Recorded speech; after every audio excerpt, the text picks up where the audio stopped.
The child's hands would not stop shaking. Talo pressed his palm against the cold metal floor of the drainage tunnel, trying to steady himself.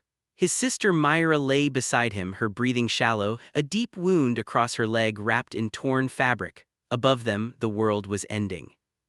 3 days ago, Verda's 7 had been peaceful. The Verdani people had spent 10,000 years cultivating their world into a paradise of crystal forests and singing rivers. They had no armies, they had no weapons, they had never needed them. Then the Krell came.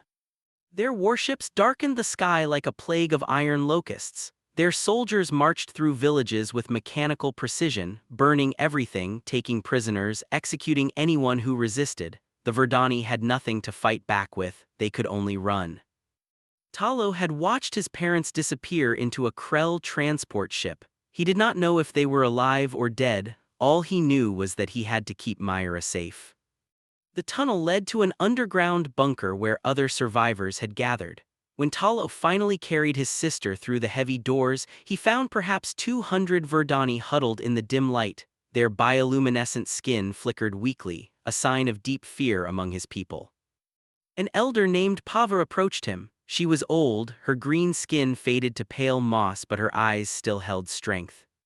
"You made it," she said quietly. "Your sister needs medical attention." "I know," Talo replied, "but our healers." "Gone, all of them," Pava's voice cracked. The Krell targeted them first. Talo lowered Myra onto a makeshift bed and knelt beside her. She looked up at him with trusting eyes, and he felt his heart break. He had promised to protect her, he had promised. "What do we do now?" he asked. Pava led him to a corner of the bunker where ancient communication equipment hummed with fatting power. "We sent distress signals to every member of the Galactic Coalition, the Zentari, the Hollow Fleet, the Mylar Consortium, all of them." And she handed him a datapad. He read the responses one by one. The Zentari expressed concern but cited repositioning of defensive assets. The Hollow Fleet apologized for logistical constraints. The Mylar Consortium suggested diplomatic channels. Words, nothing but words. "No one is coming," Talo said. It was not a question. "No one is coming," Pava confirmed.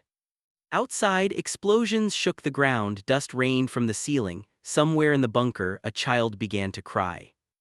Talo felt something cold settle in his chest. This was how his people would end, not with glory, not with resistance, but hiding in a hole while the universe looked away. Pava moved to the communication array and began adjusting frequencies. "There is one more signal I can try, a species that rarely involves itself in galactic affairs. Most consider them too primitive, too aggressive, too unpredictable." "Who?" "Humans," she spoke the word like it was a myth. "They come from a death world called Earth, a planet of extreme temperatures, violent storms, and predators everywhere. The few who have met them say they are strange, emotional, illogical. They form attachments to other species for no strategic reason." "Why would they help us?" "I do not know if they will." Pava activated the transmission. "But I have heard stories. They say humans do not abandon those who ask for help. They say it is something in their nature." The signal went out into the void. Minutes passed. The bunker fell silent except for the distant rumble of Krell artillery. Talo held Myra's hand and watched the communication screen. Nothing. More nothing. Then static crackled and a voice emerged, clear, strong, speaking accented galactic common. "This is Captain Nadia Reyes of the Human Expeditionary Force. We have received your transmission. Hold your position. We are on our way." Talo stared at the screen. How far away are they? Pava checked the signal origin. Her bioluminescent markings flickered with something Talo had not seen in days. Hope. 18 hours, she said. They are 18 hours away. Can we survive 18 hours? Pava did not answer. The Krell bombardment intensified. Reports filtered in from other survivor groups across the planet. The invaders were pushing deeper, faster, crushing all resistance. They would reach this bunker within a day. Talo looked at his sister, then at the frightened faces around him, then at the communication screen still glowing with the human captain's final words. 18 hours. He did not know if humans could truly help. He did not know if the stories about them were real. but for the first time since the invasion began, he felt something other than despair. Myra stirred and opened her eyes. "Talo, what is happening?" He squeezed her hand. "Someone is coming to help us." "Who?"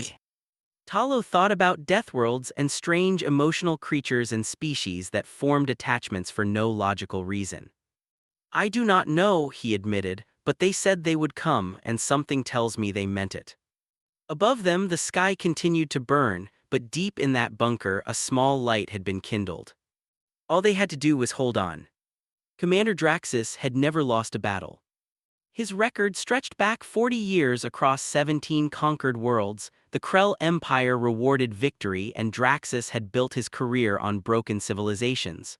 Verta's 7 was simply the latest addition to his collection. He stood in his command center reviewing occupation reports when his sensor officer interrupted. "Commander, unknown vessels emerging from hyperspace." Draxus barely looked up. "Identification. 5 ships, configuration unknown. They are transmitting on an open channel." The message played across the command center, a female voice, calm and direct. "Krell forces, this is Captain Nadia Reyes of the Human Expeditionary Force. You are engaged in hostile action against a civilian population. Stand down immediately and withdraw from this system." Draxus laughed. It was a genuine sound of amusement. 5 ships demanding the surrender of 38 Krell warships. "Humans," his tactical officer said, "Deathworlders from the inner systems. They have minimal galactic presence, no significant military record." "Then this will be brief." Draxus opened a channel. "Human vessels, you are outnumbered and outmatched. Leave now or be destroyed. This is your only warning." The response came quickly. "Negative, we received a call for help. We are here to answer it. Final warning acknowledged and rejected." Draxus ended the transmission. "Destroy them." What happened next would haunt his dreams for years. The human ships did not retreat. They accelerated directly toward the Krell fleet. Their movements were erratic, unpredictable, completely unlike any tactical doctrine Draxus had studied. One frigate dove straight through a formation of destroyers, taking hits that should have crippled it. Then emerged on the other side and unleashed a devastating broadside. Within 20 minutes, 7 Krell ships were burning. The humans lost 2 vessels, but Draxus watched in disbelief as escape pods launched and were immediately recovered by surviving human ships. They did not leave their people behind, not even in the middle of combat. "How is this possible?" his tactical officer stammered. Draxus had no answer. While the space battle raged, human dropships punched through the atmosphere. They fell like burning meteors, too fast, taking risks that should have killed everyone aboard, but they landed, and soldiers poured out. In the underground bunker, Talo heard the impacts. He thought it was more Krell bombardment until Pava grabbed his arm.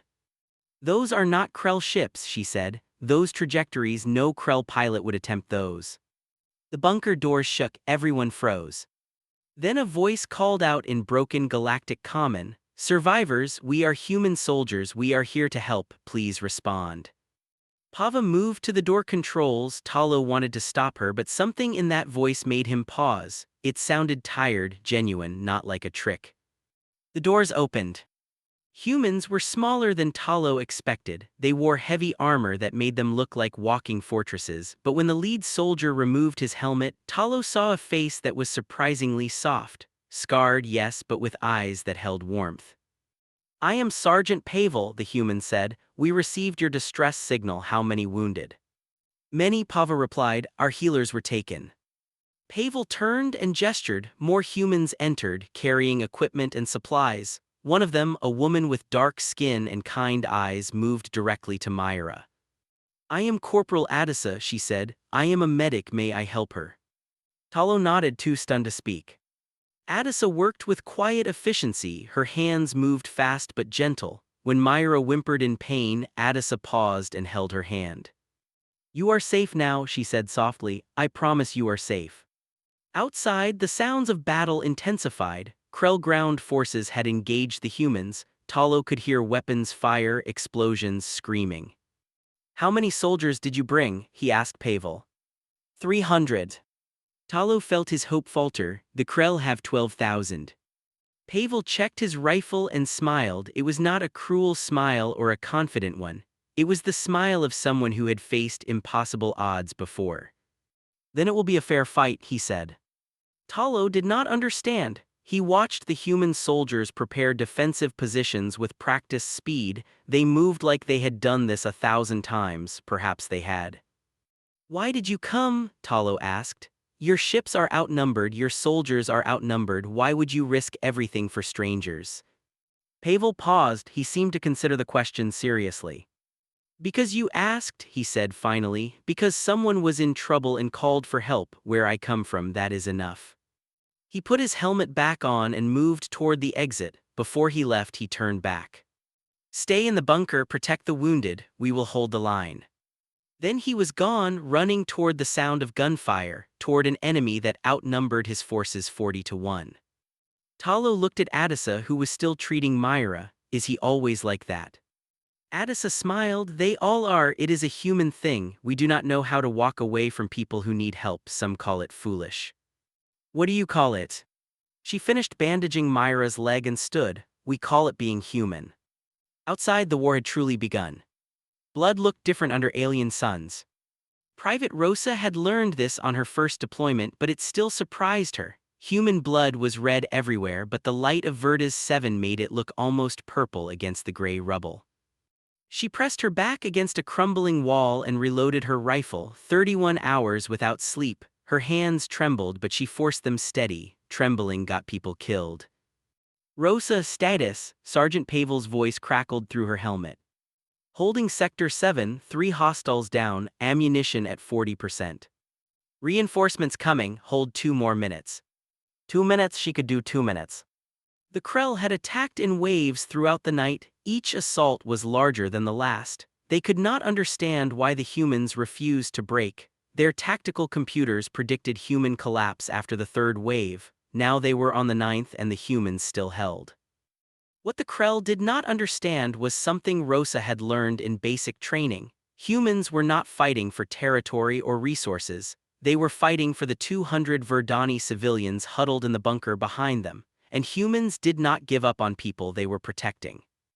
A Krell soldier appeared around the corner. Rosa fired 3 times, the soldier fell. 2 more minutes. In the bunker, Talo helped distribute the last of the water supplies. Human soldiers had shared their own rations with the refugees, eating less so the Verdani could have more. He did not understand why they did this. He found Corporal Adisa sitting against a wall, her eyes closed. She was not sleeping, her lips moved slightly, and Talo realized she was counting. "What are you doing?" Adisa opened her eyes. "Counting my breaths, it helps when things get loud." "Are you afraid?" "Always," she smiled tiredly. "Fear is normal, the trick is not letting it make decisions for you." Talo sat beside her. "On my world, we were taught that warriors feel no fear, that courage means having no doubt." "That sounds exhausting," Adisa laughed softly. "Human courage is different. We feel everything, fear, doubt, pain, we just choose to act anyway. Sometimes that is harder than feeling nothing." An explosion shook the bunker, dust rained from the ceiling. Adisa was on her feet instantly, checking on wounded refugees. Talo watched her move from patient to patient. She spoke softly to each one, held hands, offered comfort. Even now, even exhausted and afraid, she gave everything she had. "Why do you care so much?" he asked. "We are strangers, our species have never even met before." Adisa paused. "On Earth, we have a saying, a stranger is just a friend you have not met yet. Maybe it is naive. Maybe it will get us killed someday, but I would rather die caring too much than live caring too little." Outside, the battle shifted.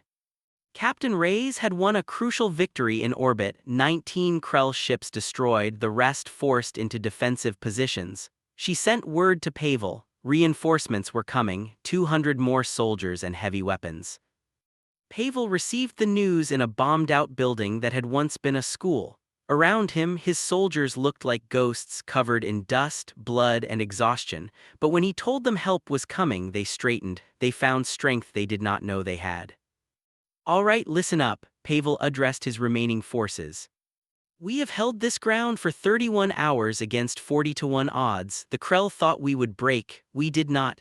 Now reinforcements are coming and we are going to do something the Krell never expected." He pulled up a tactical map. "We are going to attack."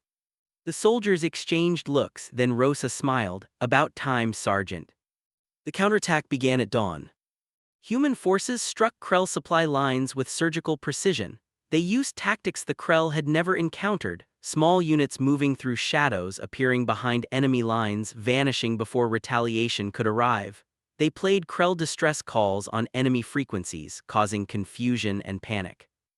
A Krell officer reported to Commander Draxus with visible fear in his eyes. "They do not fight like a species," he said. "They fight like a disease. They are everywhere and nowhere. Our soldiers are becoming afraid to sleep." Draxus stared at the tactical display. His numerical advantage meant nothing. Every attack he launched was countered. Every trap he set was avoided. These humans were not superior in technology or numbers. They were superior in will. In the bunker, Myra had recovered enough to walk. She found Adisa resting between shifts and sat beside her. "I want to thank you," Myra said, "for saving me." Adisa shook her head. "You saved yourself, I just helped a little." Myra reached out and touched her bioluminescent hand to Adisa's cheek. A soft glow transferred between them, a Verdani blessing, sharing light with those who protect. "What does that mean?" Adisa asked. "It means you carry our hope now," Myra smiled. "Wherever you go, a piece of my people goes with you." Adisa touched her cheek where the glow still lingered. "That is beautiful." "So are you," Myra said. "All of you, you came from so far away to help strangers. You bleed for us, you die for us. I do not have words big enough to thank you." Adisa pulled her into a gentle hug. "You do not need big words, you just needed to ask for help. That was enough." Outside, the tide of war was turning. But the Krell were not finished yet. Commander Draxus had never begged for anything in his life. But when he contacted Krell High Command requesting immediate reinforcement, there was desperation in his voice. His 40-to-1 advantage had crumbled. His invasion force was being humiliated by 300 soldiers from a species most of the galaxy considered primitives. High Command responded. Reinforcements would arrive in 12 hours, hold until then. 12 hours, Draxus looked at his tactical display and made a decision. He would throw everything he had at the human positions, overwhelming force, no subtlety, just pure crushing numbers. "All units advance," he ordered. "Every soldier, every vehicle, every gunship, destroy them." The assault began at midday.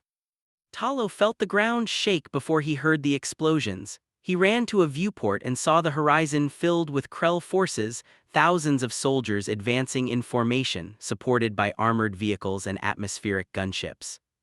"They are sending everything," Pava said quietly. "This is the end." But the humans did not run. Sergeant Pavel stood on a rooftop exposed to enemy fire, calling out targets and directing defensive positions. Around him, soldiers fought with everything they had. Ammunition ran low, weapons overheated, still they held. Private Rosa took a hit to her shoulder. The impact spun her around and dropped her to the ground. For a moment, the world went gray. Then she heard screaming, Verdani screaming from the bunker behind her. She pulled herself up, switched her rifle to her other hand and kept firing. Corporal Adisa dragged wounded soldiers to cover while bullets sparked off the walls around her. She had stopped counting how many she had saved. She just kept moving, kept working, kept fighting. The Krell pushed closer. Human lines began to buckle. In the bunker, Talo watched the battle through the cracked viewport. The humans were losing ground, slowly, painfully, but losing. Elder Pava gathered the refugees. "We must prepare to move. If the humans fall, we cannot let their sacrifice be wasted." "No," Talo's voice surprised even himself. "They came for us, they are dying for us, we cannot just run." "What can we do? We are not warriors." Talo looked around the bunker. He saw farming tools, construction equipment, anything that could be used as a weapon. He saw young Verdani like himself, frightened but angry. "We can stand with them," he said. "We can fight." He did not wait for permission. He grabbed a heavy cutting tool and moved toward the bunker exit. Behind him, others followed, young Verdani who had never held a weapon in their lives, choosing to fight rather than hide. Outside, the battle had become chaos. Pavel was knocked down when a Krell grenade exploded nearby. His rifle was destroyed. He looked up to see a Krell soldier standing over him, blade raised for the killing blow. The Krell soldier jerked suddenly. A Verdani cutting tool had struck him from behind. Talo stood there shaking, his makeshift weapon dripping with blood. He had never hurt anyone before. He felt sick. Pavel grabbed a fallen Krell weapon and finished the soldier. Then he looked at Talo with astonishment. "I thought your people did not fight." "We did not," Talo's voice cracked, "but you taught us that some things are worth fighting for." More Verdani emerged from the bunker, attacking Krell soldiers with tools and improvised weapons. They were not skilled, they were not trained, but they were willing, and that changed everything. The Krell had expected to fight exhausted humans. They had not expected the very civilians they came to conquer to rise up beside them. Confusion spread through Krell ranks. Then the sky opened. Captain Reyes had broken through the orbital blockade with her last functional ships. 3 dropships descended carrying 80 human soldiers and heavy weapons. They hit the Krell flanks at the critical moment. The assault faltered. Krell units began retreating for the first time since the invasion began. Pavel found Adisa treating a wounded Krell prisoner. The sight stopped him cold. "After everything they have done?" he asked. Adisa did not look up. "He is in pain, that is all that matters right now. We do not become monsters to fight monsters." The Krell prisoner stared at her with confusion. In 40 years of service, no enemy had ever shown him mercy. The battle paused, both sides regrouped. Then sensors detected new contacts. The Krell reinforcement fleet, 42 warships emerging from hyperspace. Reyes contacted Pavel immediately. "We cannot win this, start evacuating civilians." Pavel looked at the refugees around him, 8,000 Verdani who trusted humans to protect them. He looked at his soldiers, exhausted beyond measure. He looked at Talo, still holding his bloody cutting tool. "Negative, Captain," he said. "We are not leaving these people. Find another way." Silence on the channel, then Reyes spoke and her voice was steady. "Understood, Sergeant, I will find a way." She cut the transmission. Pavel turned to his soldiers. "We hold until the captain figures something out. Anyone have a problem with that?" No one moved, no one complained. Rosa raised her functioning arm. "Sergeant, what if she does not find a way?" Pavel smiled grimly. "Then we hold anyway, that is what we do." Around him, humans and Verdani prepared for what might be their final stand. Captain Nadia Reyes had one ship still capable of fighting. She stood on her damaged bridge, watching 42 Krell warships approach Verda's 7. Her weapons were nearly depleted, her crew was exhausted, but she positioned her vessel between the enemy fleet and the planet below. "Captain," her tactical officer said quietly, "we cannot win this." "I know." Reyes opened a recording channel. "This message is for Earth and anyone else who receives it. We came to Verda's 7 because someone asked for help. We fought because it was right. Whatever happens now, we did not look away." Reyes out. She closed the channel and prepared to die. Then her sensor officer gasped, "Captain, new contacts, dozens of them." Reyes looked at the display. Ships were emerging from hyperspace all around the system, not Krell ships. Zentari cruisers, Hollow Fleet carriers, Mylar Consortium frigates, vessels from a dozen species that had refused to answer the Verdani distress call. Over 120 ships formed a wall between the Krell and Verda's 7. A transmission came through. The Zentari High Admiral spoke. "Krell forces, this is Admiral Vorath of the Galactic Coalition. We watched humans answer a call that we ignored. We saw 300 soldiers stand against an empire to protect strangers. We told ourselves it was not our problem. We were wrong." The Hollow Fleet commander added her voice. "The humans taught us something we had forgotten. Some things are worth fighting for even when the odds are impossible. We will not stand idle any longer." The Mylar Consortium representative finished. "Withdraw from this system immediately. There will be no negotiation." On the Krell flagship, Commander Draxus stared at the display, 42 ships against 120. His reinforcements had become the outnumbered force.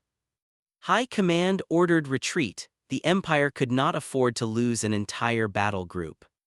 Draxus watched the human ship, damaged, alone, still holding position between his fleet and the planet. These creatures had 5 ships against 38 and attacked anyway. They had 300 soldiers against 12,001. They had inspired an entire galaxy to stand up. "What are you?" he whispered. No one answered. The Krell fleet withdrew. On the ground, the news spread like wildfire. Krell forces were leaving, the war was over. Talo stood in the middle of a ruined street surrounded by cheering Verdani and exhausted humans. He could not process it, they had survived. He found Sergeant Pavel sitting alone on a pile of rubble. The sergeant held a datapad, reading names, soldiers who had not survived. Talo sat beside him. "I am sorry." 29, Pavel said quietly. 29 of my people died here, good soldiers, friends. "They will be remembered," Talo replied. "My people will tell their stories for generations. They will become part of our history." Pavel nodded slowly. "That is all any of us can hope for." Days passed, coalition medical ships arrived, wounded were treated, refugees were relocated, the Verdani began rebuilding. Captain Reyes landed to meet with surviving leaders. The Zentari admiral approached her. "Captain, I must ask, why did humans come when no one else would?" Reyes considered the question. "Because someone was hurting and asked for help. Where I come from, that is reason enough." The admiral studied her. "Your species is young, you have much to learn about galactic politics and diplomacy." "Perhaps," Reyes smiled slightly, "but perhaps you have something to learn from us too." The admiral did not argue. A ceremony was held to honor the fallen and those who fought. Verdani gathered from across the planet. The bioluminescent glow of their skin created a sea of soft light. Myra walked among the human soldiers, presenting each one with a small crystallized stone, concentrated Verdani gratitude, glowing with inner light. When she reached Corporal Adisa, she spoke carefully in practiced galactic common. "You said I was safe, you kept your promise." Adisa knelt and embraced her. Around them, soldiers who had faced death without flinching wiped tears from their eyes. Weeks later, Talo stood on a rebuilt landing platform. Human transports were preparing to leave. Pavel approached to say goodbye. "Will you return if we need you again?" Talo asked. Pavel smiled. "You will not need us, you stood up when it mattered, your people have that strength now." He paused. "But yes, if you call, we will come, that is what humans do." The transports lifted off. Talo watched them disappear into the sky. Behind him, young Verdani trained in defensive techniques with human advisors who had volunteered to stay. The war had changed everything. His people were no longer helpless. They had learned that peace sometimes required the strength to defend it. And across the galaxy, something else had changed. Species who had dismissed humanity as primitive deathworlders began to understand. These strange creatures from Earth did not conquer, they did not dominate, they did not seek power. They simply refused to abandon those who asked for help. The Zentari admiral wrote in his official report, "Humans are not dangerous because of their weapons or their ships, they are dangerous because they make others believe that impossible things are worth attempting. They turned our shame into action, they reminded us who we wanted to be." When all hope was gone, human troops landed. And the war changed forever. Not because humans won it alone, but because they reminded the galaxy what was worth fighting for. Some called it foolish, some called it naive. Humans just called it being human. And that was enough.